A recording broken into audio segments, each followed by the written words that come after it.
There might be a chance that a Therian in here has identified for a very long time, watches this video and suddenly figures out that there has been a misconception that they have believed for so long that turns out to be false.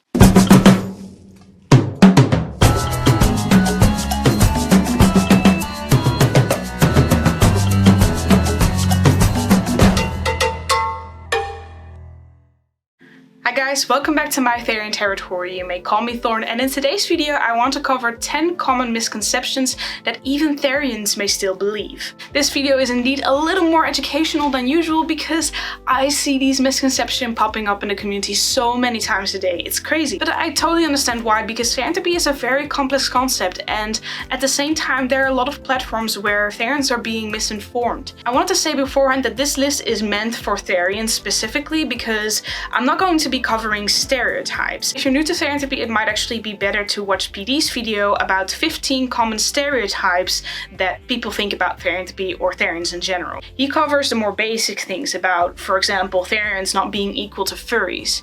If you however think that Therians are equal to furries, then maybe it might be better to watch that video before you watch this one.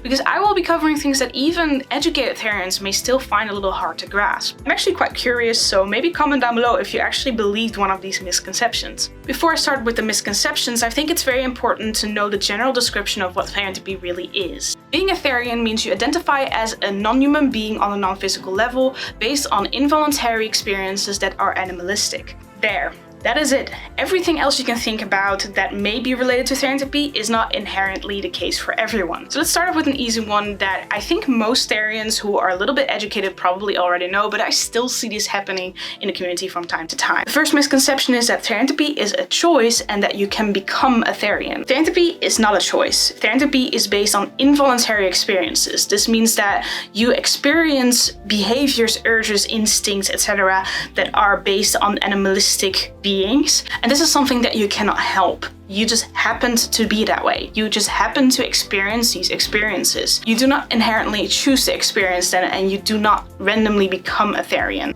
And I'm saying randomly very specifically because it's not like people cannot become Therians. It's been proven that identity is very fluid. Things in your life can change, and therefore something may suddenly happen in your life that results in you identifying as an animal or suddenly experiencing animalistic behavior. Misconception number 2 is one I see so incredibly often. This is like the most frequently seen misconception that I see in the community, and that is that Therianthropy means that you have a connection to an animal. Therianthropy is in no way related to connection.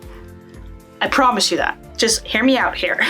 The reason why I am saying this is because just because you have a specific connection to an animal, that does not make you a Therian. Therianthropy is specifically about the experience, the involuntary experience. So if you do not experience Therianthropy, then you're not a Therian. Having a deep connection to an animal is more related to being animal-hearted or other-hearted, which is not something I'm going to explain to you right now, but you can certainly look into it. But on the other side, being a Therian doesn't inherently mean that you have a connection to your stereotype. Having a connection to an animal is not required in order to experience Therianthropy and therefore being a Therian. I am actually a really great example of this. I identify as a betta fish based on the urges, behaviors, experiences that I have evolving betta fishes. However, I don't necessarily feel connected to betta fishes. Surely I like to look at them whenever I go to pet shops. I usually take a look just to see their behaviors because I am interested in it. But when I see a betta, I don't think, wow, we have such a deep connection. So what I'm trying to say is that if you are a Therian, there's a big chance that you may have a connection to your stereotype, but that doesn't make the Therianthropy. The Therianthropy is purely the involuntary experience, not the connection. Misconception number 3 is that Therianthropy is a past life. I can tell you that my Discord server has an application list, and one of them is asking the people to explain what Therianthropy or alter humanity in general is. And so often I see them saying that Therianthropy means you have a past life. This is incorrect. Therianthropy does not mean you have a past life. Having a past life is just one of the many theories one can have about their Therianthropy. The theory you have behind your Therianthropy is an individualistic thing, so it depends per person. And surely it can be a past life, but there are so many other theories out there. I do not believe that I was an animal in a past life. I actually believe in the multi-dimensional theory, meaning that I believe there are multiple dimensions out there with multiple versions of myself, and I just happen to be somehow connected to the wolf version of me and the betta fish version of me. And that's also just one of the many theories. There are so many out there. So saying that therianthropy is equal to having a past life is incorrect.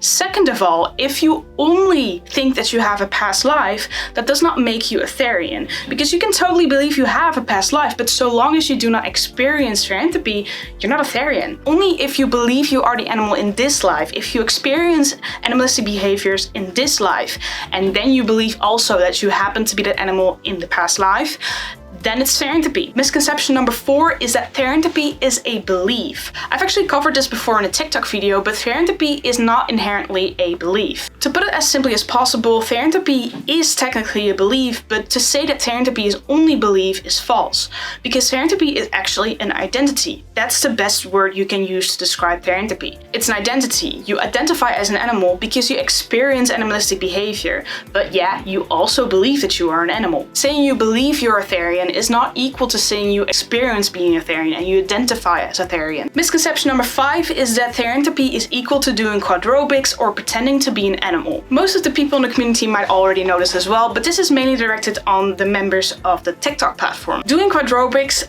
has literally nothing to do with therianthropy other than the fact that it may be one way to express your stereotype. You do not have to be a Therian to do quadrobics, and you do not have to do quadrobics to be a Therian. It also does not mean you pretend to be an animal, because those TikTok videos that you see may look like one is pretending to be an animal, but in fact what is actually happening is that they're just expressing themselves as their animal selves, because they actually experience being that animal. It's not pretend. Misconception number 6 is that therianthropy is spiritual.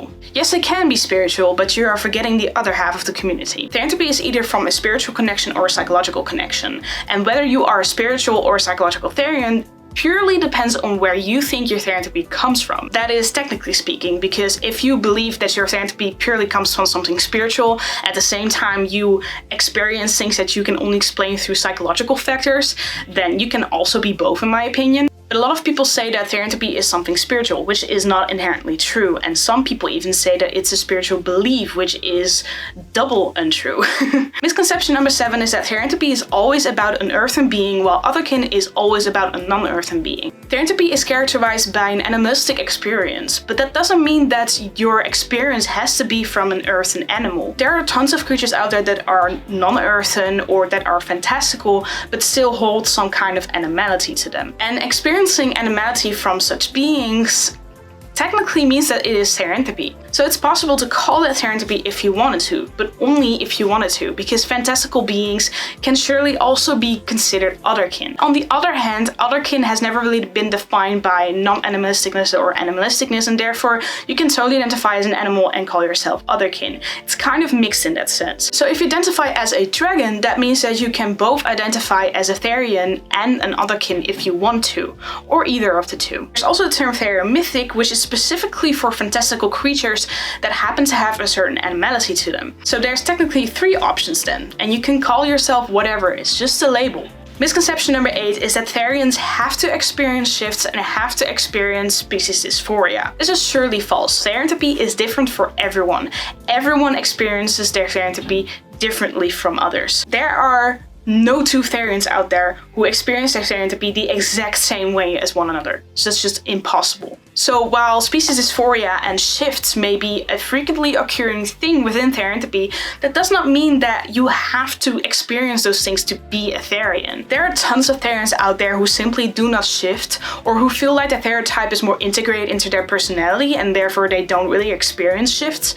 And there are also tons of people who simply do not experience species dysphoria. Misconception number 9 is that Therians do not identify as human. Just because you have an animal identity does not mean that you cannot have a human identity as well. That's kind of like saying you cannot be non-binary and trans at the same time. It's just different kinds of identities that one may describe themselves as, you know? Some Therians may not identify as human. Some Therians really do believe that their animal identity is fully who they are and they do not experience anything else. While other Therians feel like their human and their animal selves is more fused with one another and therefore it's kind of both. And some Therians simply identify as an animal and a human separately, either at the same time or depending per moment. Remember, it's a fluid concept. It can be anything and it can also change. And the last misconception about Therianthropy is that you have to come out as a Therian. Being a Therian is not the same as being LGBTQIA+.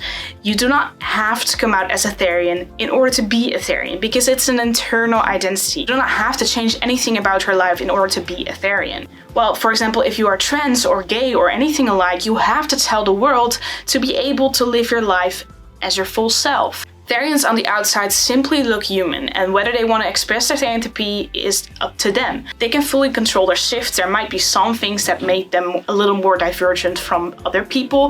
However, it's generally an invisible thing. So you do not have to come out as a Therian in order to be a Therian. This is incredibly important because I often hear people saying like, hey, I actually want to come out to my parents, but I feel like they're not gonna accept me for who I am at all. So what should I do?